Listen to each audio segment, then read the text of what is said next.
তালের সিজন তো শেষের পথে। আর পিঠা খামু না এইটা কি হয়? তো আজকে বানাইছি তালের গড়গড়ি পিঠা আর বানাইছি তালের পিঠা। মগো বরিশালে কিন্তু এই তালের সিজনে তালের পিঠাটা সবার ঘরেই বানায়। কারণ এই বরফ পড়লে পর যে একটা সুন্দর গ্রান বাইরে ওইটার কারণে কিন্তু এই পিঠাটা খাইতে অনেক মজা লাগে। তো তোমরা কেডা কেডা এই তালের পিঠাটা পছন্দ করো অবশ্যই কিন্তু মোরে কমেন্ট করে জানাই যাবা। আসসালামু আলাইকুম আফারা ভাইয়ারা। এই যে দেখতে পারতে আছেন মুই এখানে দুইটা তাল লইয়েছি। এই তালগুলো কিন্তু মগু গাছের। এখন এই তালটা দিয়েই কিন্তু মুই মূলত রসটারে বাইর করে লমু পিঠা বানানোর জন্য। এই আদির দা প্রথমে উপরে যে ছোলাটা আছে ওইটারে ফালাই লইতে হইবে, তারপরেই কিন্তু এই আদিরে পানি দিয়ে কসলাই কসলাই হই পরে কিন্তু এই রসটারে বাইর করতে হইবে। তো এটা কিন্তু আসলে বলার কিছু নেই, যারা তালের রসগুলো বাইর করেন তারাই কিন্তু জানেন।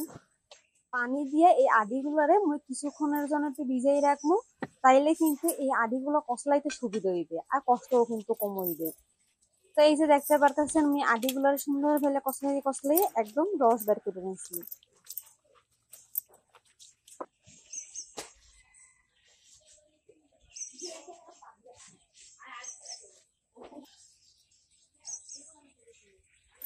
আর এই রসের মধ্যে কিন্তু কিছু কিছু আঁশ থাকে, ওইগুলোই কিন্তু আমি আধ দিয়ে তুলে নিতে আসি। আর কিছু কিন্তু চুলায় যখন জাল দিব তখন কিন্তু তুলে লমো। আর এই আঁশগুলো থাকলে কিন্তু এই তালের রসটা খাইতে ভালো লাগে না, আর এগুলো দিয়ে খিদেও কিন্তু ভালো হয় না। তো এখন এই তালের রসটাই আমি একটু জাল দিয়ে সামান্য পরিমাণে ঘন করে লমো, কারণ এত পাতলা দিয়ে তালের পিঠা বানাইলে ওটা কিন্তু খাইতে বেশি মজা লাগে না।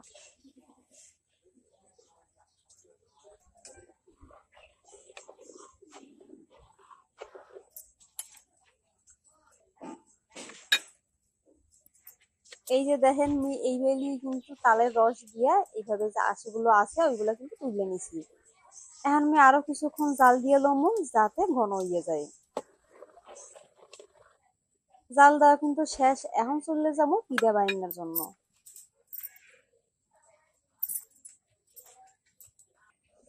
প্রথমেই বানাবো তালের গড়গড়ি পিঠা, মানে হইলো গড়গড়া পিঠা। তো জাল দেওয়া তালের রসগুলারে আগে লই লমু।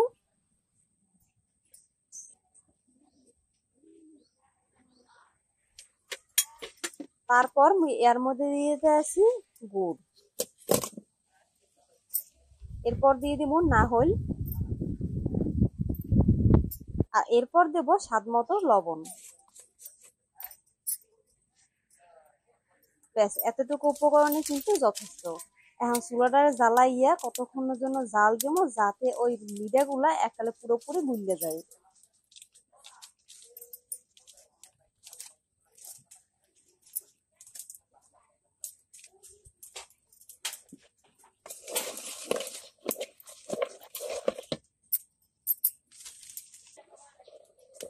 এই যে দেখতে পারতে আছেন গুড় কিন্তু এককালে পুরোপুরি গুলিয়ে গেছে। আর এরপরে মুই দিয়ে দিতে আছি চাউলের গুঁড়া, এখানে কিন্তু মুই শুকনো চাউলের গুঁড়াই ব্যবহার করছি।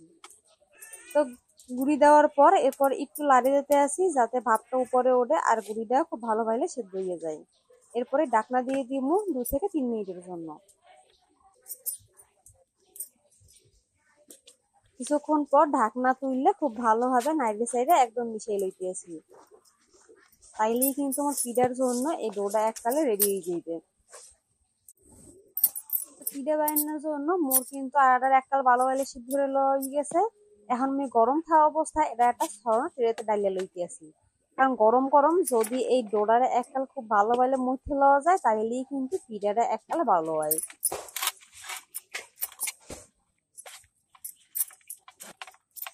এই দেখতে পারতে আছেন গরম থাকা অবস্থায় এককাল স্মুথ করে আমি মুঠে লইছি। এখন আমি এইটা দিয়ে পিঠা বানাবো। আর পিঠা বানানোর জন্য এককালে গ্রামীণ যে পদ্ধতি আছে ওইটাই কিন্তু আমি অবলম্বন করছি। এই যে দেখেন আমি এখানে আনছি কলা গাছের খোল, ওইটা দিয়ে কিন্তু আমি কাটতে এভাবে বানাই লইছি। এখন ছোট ছোট গোল গোল বানাবো আর এভাবে করে হাত দিয়ে পিঠা বানাই এলাম, এককালে সহজেই কিন্তু মোড়ের পিঠা হয়ে যায়। আর দেখতে পারতে আছেন খুব সুন্দর হইলে কিন্তু চাইরো পাশে একটা দাগ দাগও পড়ে যায়, এইটা কিন্তু পিঠাটা দেখতে সুন্দর লাগে। তো এক রকমের না আমি কিন্তু বিভিন্ন রকমের পিঠা বানাইছি। এই যে দেখেন আমি আর একটা ডিজাইন কিন্তু পিঠা বানাই লইছি।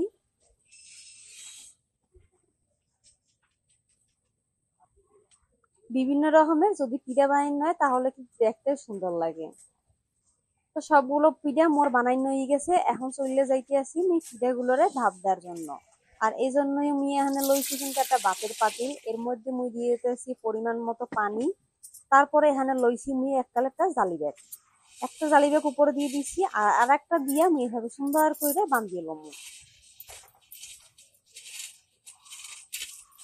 তো আপনাকে যারা গ্রামে থাকেন না তার কাছে কিন্তু যারা শহরে থাকেন তারা কিন্তু রাইস কুকার ব্যবহার করেন, ওই রাইস কুকারে কিন্তু এই পিঠাগুলোরে সিদ্ধ হয়ে লইতে পারেন। এই যে দেখেন আমি সবগুলো পিঠা দিয়ে দিচ্ছি, এখন খালি ঢাকনা দিয়ে অপেক্ষা করবো পিঠাগুলো সিদ্ধ হওয়ার জন্য। আর এদিকে কিন্তু সন্ধ্যা হয়ে গেছে, আর এই পিঠাগুলো কিন্তু সন্ধ্যায় গরম গরম পরিবারের সবার জন্য বানাইছি, এরা কিন্তু এই সন্ধ্যার নাস্তা হিসেবে এই দেখাইবে। আর এই যে দেখেন বাঙালির কাম বললে কথা, একটা পিঠা বানাইতে বানাইতে আমি আর একটা পিঠার কিন্তু প্রস্তুতি লইতে আছি। এই যে দেখেন একটা পিঠা মোর চুলা সেদ্ধ হইতে আছে, আর একটা পিঠার ডো মুই এখন মাইকে থুয়ে দেবো, যাতে সকাল সকাল উঠে মুই পিঠাটা বানাইতে পারি। আর এই পিঠাটা কিন্তু সকাল সকাল গরম গরম খাইতেই বেশি মজা লাগে। আর এই জন্য মুই দেখা এনে চাউলের গুঁড়ি লইছি, এর মধ্যে দিছি তাল, দিছি গুড় আর দিছি নাহল, আর দিমু স্বাদ মতো লবণ, আর একটা সামান্য পরিমাণে মুই এখানে পানি দিছি।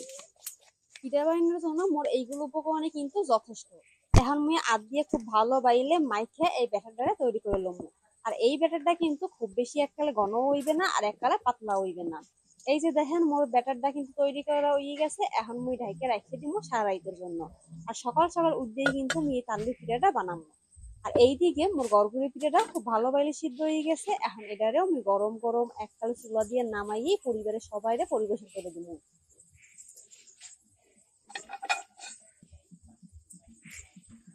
তো সকাল হয়ে গেছে, এখন কিন্তু মুই এই তালের পিঠাগুলো বাজতে চলে আইছি। তো প্রথমে মুই চুলাটা একটু জ্বালাই লইতে আছি, আর চুলার উপরে এই পিঠা ভাজার জন্য লাগবে একটা তাওয়া, এটারই কিন্তু আমি আগে গরম করতে দিচ্ছি। আর এই পিঠা বানানোর জন্য মোর মূল যে উপকরণ লাগবে সেইটা কিন্তু হচ্ছে কলা পাতা। তো এখন এই কলা পাতার উপরেই কিন্তু রাত্রিরে যে আমি ব্যাটারটা মেখে রাখছিলাম ওইটাই আমি এক মুঠখানে দিয়া এই পরে একটা গোলের মতো কইরা সার্কেলের মতো তারপরে এই ব্যাটারটারে ছড়াই দিব। এই পিঠাটা বানাইলে কিন্তু এককালেই সহজ। এই যে দেখেন মুই সুন্দর ভাবে গোল করে ঘুরে বানাই লইছি। আর এরপর মুই এই কলা পাতাটার একটা বাজ দিয়ে লইছি।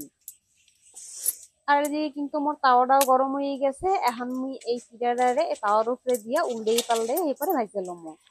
তো একটা পিঠা এখানে ওই থাক মুই আরো একটা বানাই লই, যাতে ওই পিঠাটা নামাইনের সাথে সাথে আমি আর একটা পিঠা এই চুলার উপরে দিতে পারি।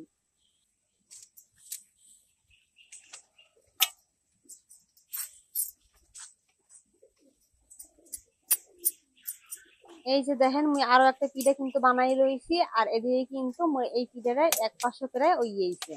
এখন এইটারই কিন্তু মুই এখন উল্টাই দিব।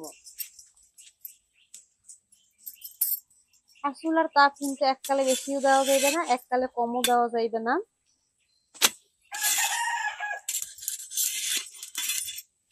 তো পিঠাটা উল্টাই পাল্টাই একটু ভাইজা লমু, যাতে পিঠাটা কাঁচা না খায়। আর এই বড় খুলে যাওয়ার পর এই পিঠাটায় যে লাগে ওইটার যে একটা ঘ্রাণ এই পিঠাটার দেয়, এই জন্যই কিন্তু এই পিঠাটা খাইতে বেশি মজা লাগে। একটা পিঠা কিন্তু আমার ভাজা হয়ে গেছে, এখন যে পিঠাটা আমি আগে বানাই রাখছিলাম ওইটাই কিন্তু আবারও দিয়ে দিব।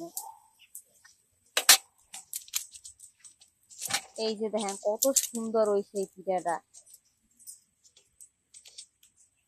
তো এই বেলেই কিন্তু সবগুলো পিঠা এখন বাইজে লমু।